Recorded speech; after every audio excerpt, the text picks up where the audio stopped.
नहीं। अरे हिंदुस्तान में पैदा हुआ हूँ, पुष्पा तो मैं बन के रहूंगा, साला झुकूंगा नहीं। ताट मानेने वाघासारखा जगाला शिकवणारे संविधान, जात पात धर्मभेद मिटवणारे संविधान, अन्यायाविरुद्ध पेटून उठणारे संविधान, गुलामीची जाणीव करून देणारे संविधान। आणि हे संविधान लागू झाले तो दिवस म्हणजे प्रजासत्ताक दिन, तो दिवस म्हणजे प्रजासत्ताक दिन। नमस्कार, मी विश्वजित रेश्मा संदीप पाटील, इयत्ता तिसरीचा विद्यार्थी। माझ्या भाषणाचा विषय आहे भारतीय प्रजासत्ताक दिन।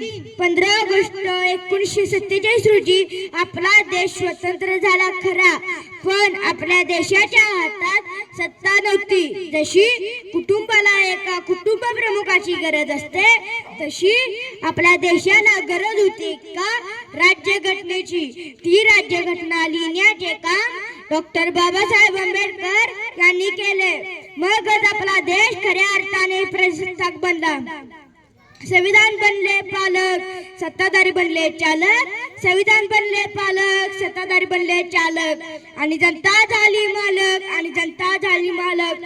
शिवरायांनी हाती तलवार घेतली स्वराज्य निर्माण करण्यासाठी, बाबासाहेबांनी हाती लेखली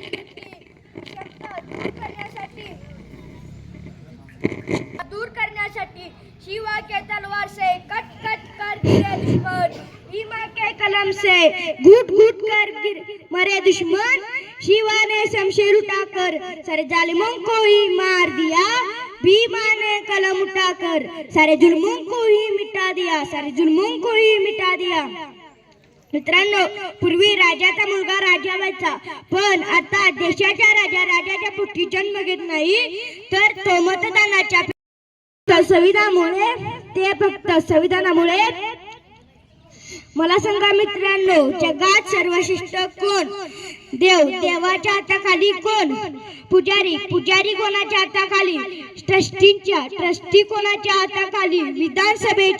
विधानसभा कोणाच्या हाताखाली? राज्यसभा कोणाच्या हाताखाली? राष्ट्रपती कोणाच्या हाताखाली? संसद कोणाच्या हाताखाली? संविधानाच्या। आता मला सांगा मित्रांनो, की संविधान कोणाच्या हातात दिसते? जर ते भारतरत्न डॉक्टर बाबासाहेब आंबेडकरांच्या हातात दिसत असेल, तर प्रजासत्ताक दिना दिवशी डॉक्टर बाबासाहेब आंबेडकर यांचं नाव आवर्जून घेतलंच पाहिजे, आवर्जून घेतलंच पाहिजे। मला सांगा मित्रांनो, जेव्हा प्रश्न पडतो की जगात सर्वश्रेष्ठ ग्रंथ कोणता, तेव्हा ग्रंथांचेच आपापसात भांडण लागते। गीता, बायबल, कुराणाचा रात्री कोर्टात रंगला आवाज, गीता, बायबल, कुराणाचा रात्री कोर्टात रंगला आवाज।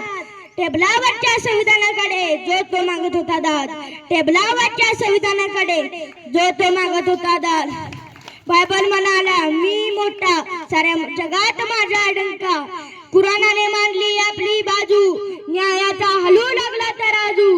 गीता म्हणाली, माझंच नाव मोठं, पण गीतेवर हात ठेवून कुशाल बोलतात खोट, पण गीतेवर हात ठेवून कुशाल बोलतात खोट। सर्व बाजू संविधानाने ऐकून विचार केला बारीक, सर्व बाजू संविधानाने ऐकून विचार केला बारीक। पुढील निर्णयासाठी दिली पुढची तारीख, पुढील निर्णयासाठी दिली पुढची तारीख। संविधान वाचून न्यायाधीशांनी सोडविले सारे खटले, संविधान वाचून न्यायाधीशांनी सोडविले सारे खटले। अरे आपल्यापेक्षा तर संविधान मोठे हे सर्व धर्मग्रंथांना पटले, अरे आपल्यापेक्षा तर संविधान मोठे हे सर्व धर्मग्रंथांना पटले। धन्यवाद।